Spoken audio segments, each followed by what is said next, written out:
La vision exige une chose, sinon elle n'a pas de raison d'être. Elle ne pourra nous sauver, ni porter du fruit, et ne pourra accomplir son œuvre tant que nous serons au premier plan.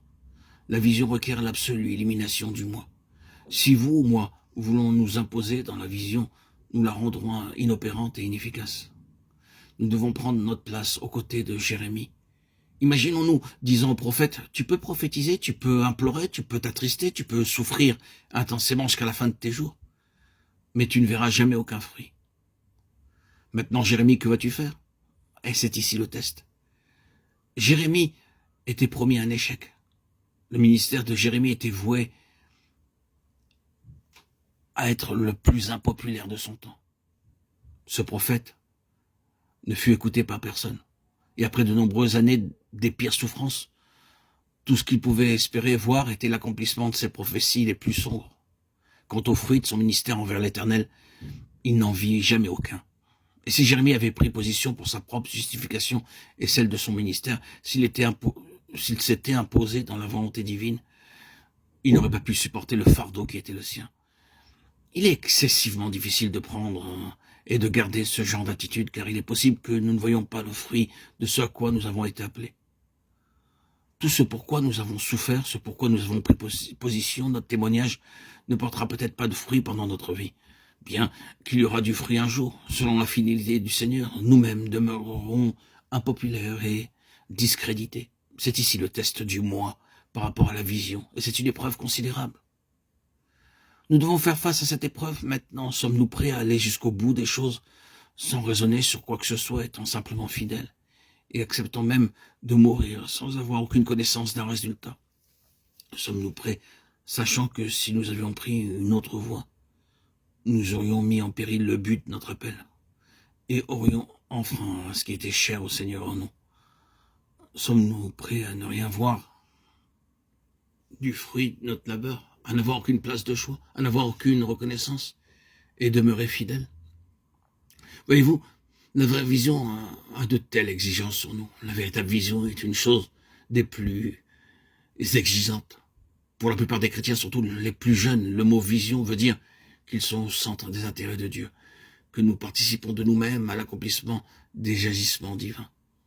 Ce n'est pas du tout le cas, car la vision de Dieu exige l'élimination du moi. Remarquons l'exemple du Seigneur Jésus. Qu'avait-il à démontrer dans sa vie ici-bas?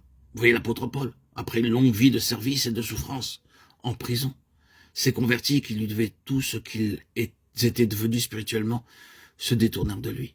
Les assemblées dont il avait été l'instrument fondateur le rejetèrent. Il demeurait un homme esseulé et en prison. Était-il un homme de vision?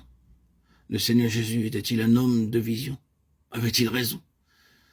S'il y avait eu en ce qui les concernait la moindre place en eux pour le moi, ils auraient échoué. Ils n'auraient pu mener à bien leur mission, leur ministère. À chaque instant, ils auraient été dans la controverse, dans leur relation avec le Père. Jamais. Ils n'ont jamais pensé « Où donc est ma place dans cette chose ?» N'était-ce pas là l'objet même de la tentation du Seigneur par Satan au début de son ministère? N'était-ce pas ici l'essence même de sa victoire sur l'ennemi lorsqu'il prit cette position? Ah, les royaumes de ce monde et leur gloire, oui, mais par la croix, par la voie de la souffrance, par le moyen du chemin impopulaire, par le biais de la répudiation par les hommes. S'il avait tenu une place prépondérante personnelle dans le plan de Dieu, il n'aurait pas été au bout. Ainsi que le Seigneur nous préserve et nous épargne de tout intérêt personnel dans les choses divines.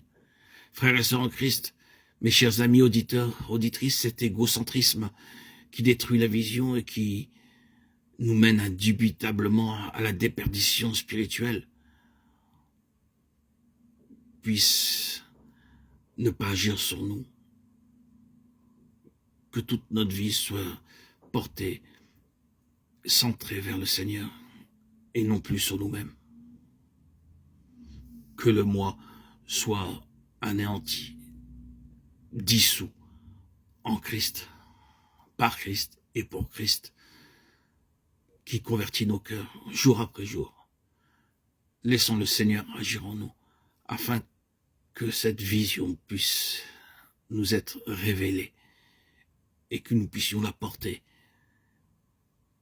sous nos regards et en jouir des fruits qui vont en découler.